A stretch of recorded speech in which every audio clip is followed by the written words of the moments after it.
No limite sudeste da zona urbana de Marau, é dia de dirigir até a saída para a linha 25 para conhecer uma iniciativa recente de habitação na cidade. Eu sou João Pedro Tartari e a nossa parada de hoje é no bairro Angelina Rodrigues.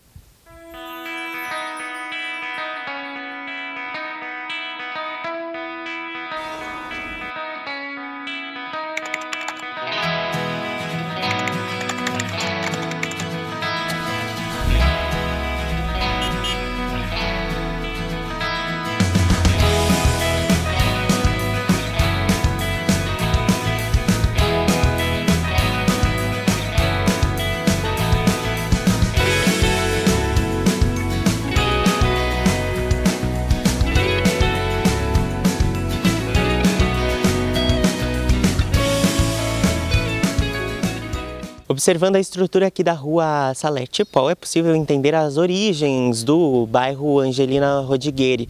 O núcleo surgiu por meio do Minha Casa Minha Vida. O processo iniciou em 2011, quando a prefeitura passou 20 terrenos para o Fundo de Arrendamento Residencial. A ideia era possibilitar a instalação de famílias com renda de até 3 salários mínimos.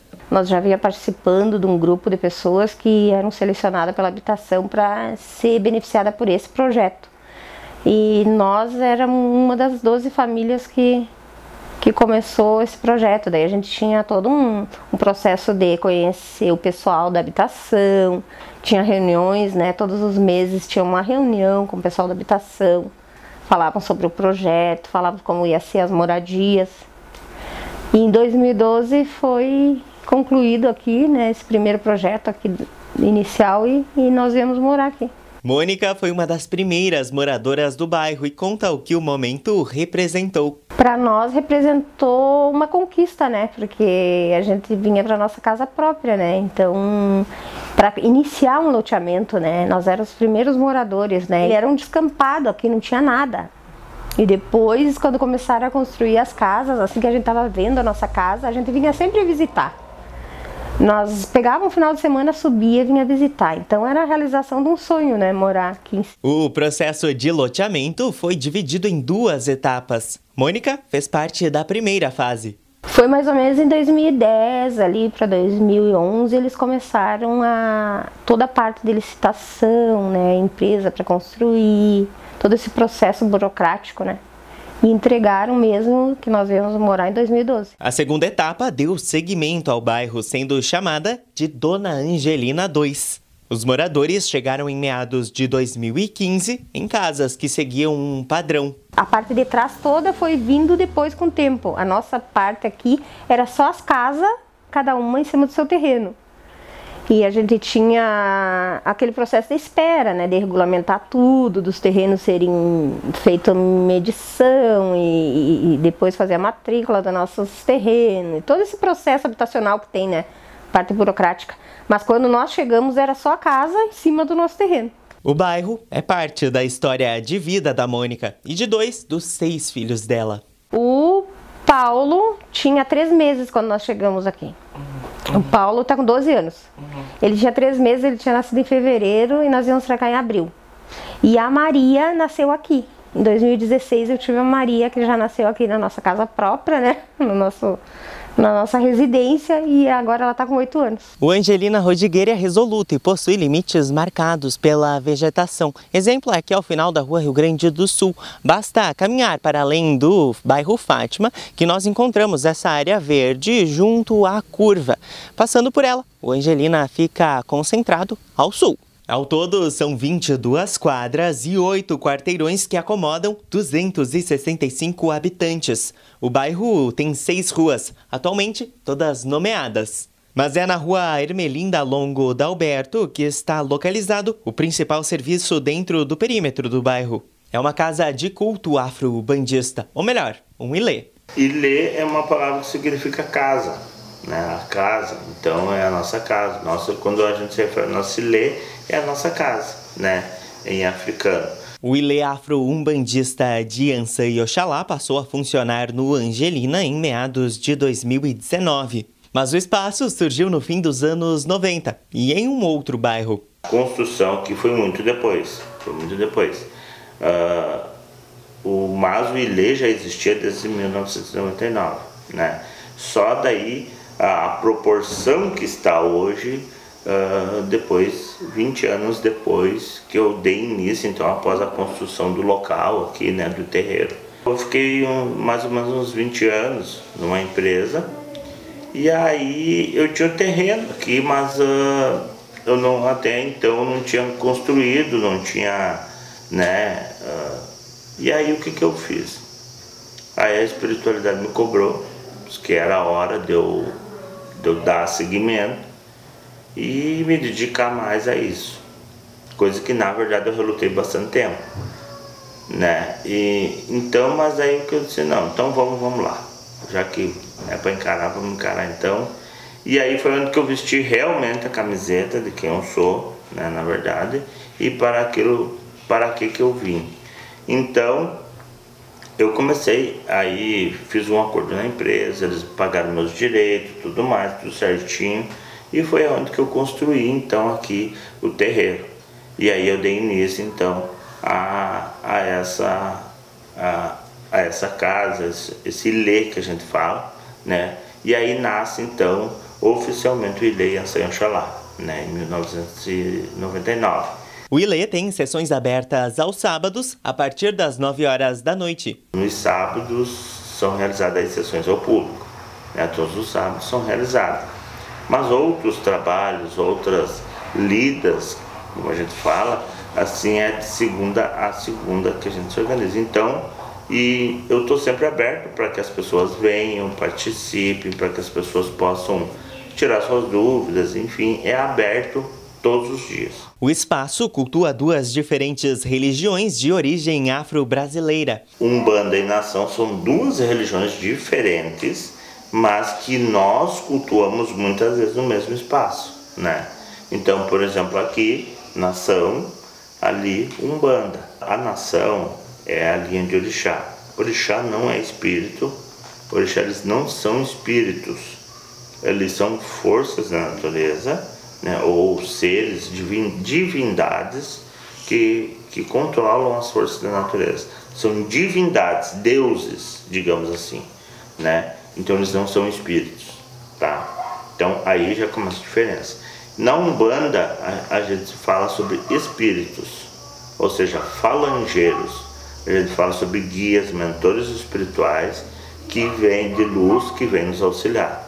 Então, orixá, eles são seres da natureza, né? Enfim, são divindades. E na Umbanda a gente trabalha com espíritos de luz, falangeiros, muitas vezes até dos orixás mesmo, que vêm para trabalhar em prol da luz, em prol da evolução espiritual. A Umbanda passa por variações dependendo da região do país. Ogum aqui no Rio Grande do Sul, na sua grande parte, inclusive na Umbanda, em algumas Umbanda, não estou dizendo todas, mas se serve churrasco. Churrasco. Por quê? Influência do gaúcho. Na época da Revolução Farroupilha, ali existiu, isso está até nos livros de história, os lanceiros negros, né, que foram negros escravizados, que foram convidados a lutar na Revolução Farroupilha para ajudar, então, os gaúchos na guerra contra o Império. E aí, esses negros, eles conviviam com os gaúchos, eles tinham os costumes gaúchos, enfim. E aí, o que eles faziam? Eles pegavam churrasco, uma costela, assavam, eles iam lá num determinado local e lá eles ofereciam para algum pedindo proteção na guerra, pedindo isso, pedindo aquilo, papapá. E aí essa tradição ficou.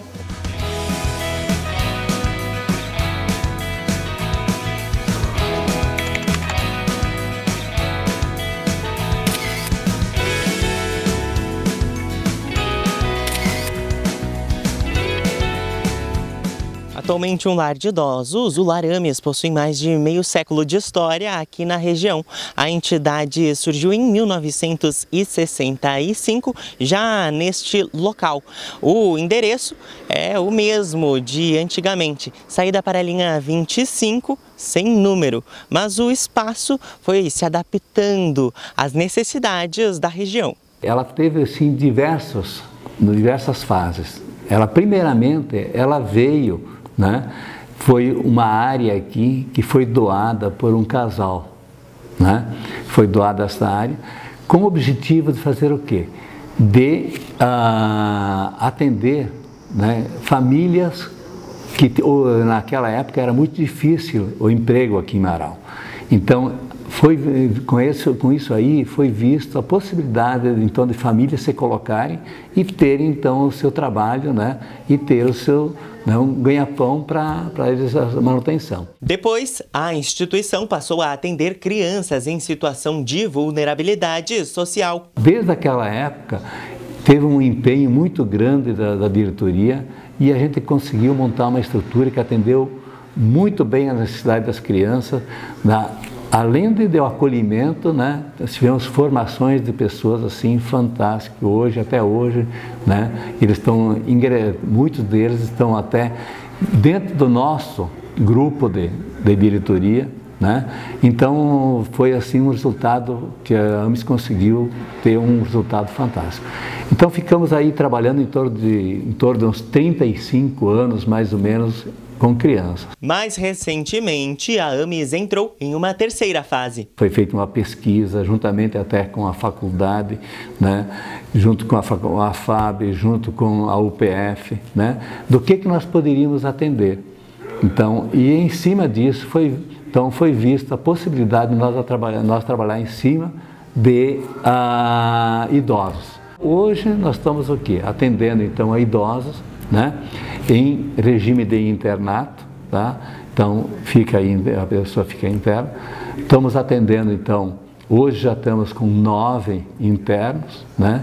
A nossa capacidade é 18 pessoas.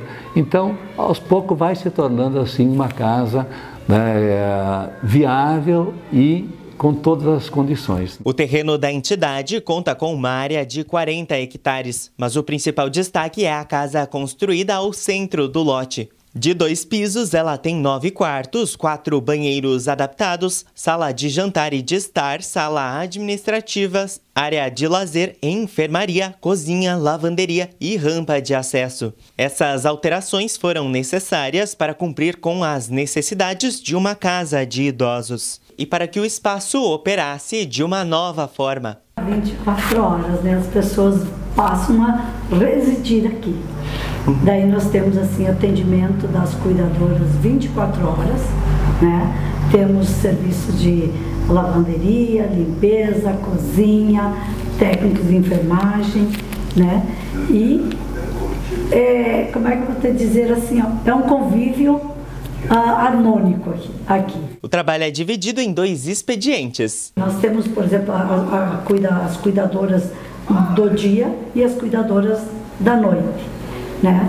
E nesse revezamento sempre há uma conversa entre elas, repassando o acontecido dos turnos, para poder se inteirar e saber como agir com esse idoso, o que está faltando, o que ele necessita em si. E a diretora explica como usufruir do atendimento do lar. A pessoa vem nos procurar, né? A gente conversa, expõe todo o nosso trabalho, o espaço físico que nós temos para oferecer, como é que é a alimentação, tudo, né? Direto. E as pessoas conversam entre si e a gente faz uma visita domiciliar para ver como é que está o idoso antes dele chegar aqui. Né? Daí a gente faz uma conversa com a família, né? Porque nós temos recebido pessoas com o grau de deficiência 1 e 2. Aquele acamado, grau 3, no momento nós não estamos recebendo. Então a visita domiciliar também serve para a gente ver o estado de saúde que esse idoso se encontra e se nós conseguimos oferecer o trabalho adequado do que ele necessita. E cada residente traz um pouco da sua experiência de vida para dentro do Larames. Cada um é diferente do outro. Então a gente vai aprendendo com eles, né? Como é que eles gostam que você conversa com ele, o que eles gostam de fazer, né? Ou os gostos alimentares. A gente vai aprendendo junto com eles esse convívio. Eles gostam muito de caminhar ali fora, de passear. Até alguns momentos eles estavam todos ali fora, sentados na sombra, em altos papos, contando histórias, né? Deles contam história quando eram novos, quando casaram, quando tiveram os primeiros filhos. E daí um fica conversando com o outro, trocando essas informações. Então é muito prazeroso. O presidente reforça a importância da casa. Hoje nós temos em Marau 23% da população já é considerada idosa. Então nós temos que ter, né, as condições de amanhã depois aumentar isso e dar umas condições cada vez melhor para o idoso. Que é uma casa que não é nossa, é da sociedade que está aí para usufruir disso aí, né? Angelina Rodigueri não foi apenas o nome do bairro. Figura assistencialista marcante da comunidade marauense, ela foi muito importante para toda a região a leste do Arroio Marau. A dona Angelina Rodigueri era uma senhora, tá? Uma senhora do centro da cidade, né? Que ela começou a fazer um trabalho social, começou a andar por aqui, né? E ver a situação do povo, do bairro. E começou a vir visitar as famílias, dar uma ajuda se tinha uma criança pequena, ensinar como se trocava, como se dava um banho, como fazia essas coisas, como se ajeitava a casa. E aí ela começou a destinar essas pessoas, principalmente mulheres, para trabalhar em casas de famílias, né? Mais do centro da cidade, o mais próximo daqui, e assim foi indo em lojas, comércio, ela foi destinando as pessoas. Dona Angelina, como também era chamada, ainda marcou a história de outros movimentos beneficentes do município. Para nós ela foi assim um marco, né, nesse atendimento, nesse regime de atendimento que ela. Então por isso eu acho que aqui tem uma força muito grande dela, né, tá, também. Porque ela era uma que dava assistência, né, para todas as pessoas, né? Então acho que ela também plantou, né? Um nome de peso para um bairro que se criou com base na assistência. Um loteamento casa, lar de crenças, de sonhos, de pessoas. Um novo limite para a expansão urbana de Marau. Por hoje é só, mas fique de olho nas nossas redes sociais para saber qual será o próximo bairro e até mais!